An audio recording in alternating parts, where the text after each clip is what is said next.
केंद्रीय मंत्रिमंडल द्वारा असम में विधान परिषद के गठन के प्रस्ताव को मंजूरी देने के साथ ही देश में 7वें राज्य में विधान परिषद के गठन का रास्ता साफ होता हुआ दिख रहा है। प्रस्ताव के मुताबिक असम में 42 सदस्यीय विधान परिषद होगी।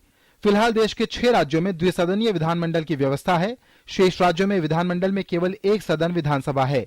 बिहार, उत्तर प्रदेश, जम्मू कश्मीर, कर्नाटक, महाराष्ट्र और आंध्र प्रदेश में विधानमंडल के 2 सदन विधानसभा और विधान परिषद हैं। नया प्रस्ताव असम में विधान परिषद के गठन को लेकर है, जिसकी प्रक्रिया विधानसभा के प्रस्ताव के बाद शुरू होती है। असम विधानसभा राज्य में उच्च सदन के सृजन के लिए पहले ही प्रस्ताव पारित कर चुकी है। विधायिका की व्यवस्था के अनुसार विधानसभा निचला सदन जबकि विधान परिषद ऊपरी सदन होता है।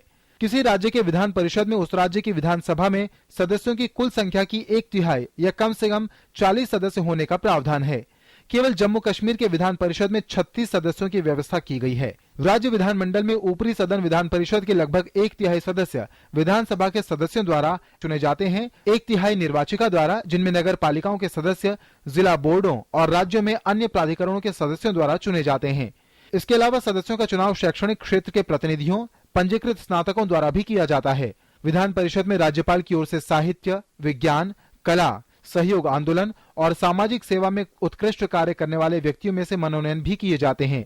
राज्य में ऊपरी सदन के गठन का मकसद विधायी कार्यों में समाज के विभिन्न क्षेत्रों से जुड़े लोगों, विशेषज्ञों और अन्य वर्गों का प्रतिनिधित्व सुनिश्चित करना होता है।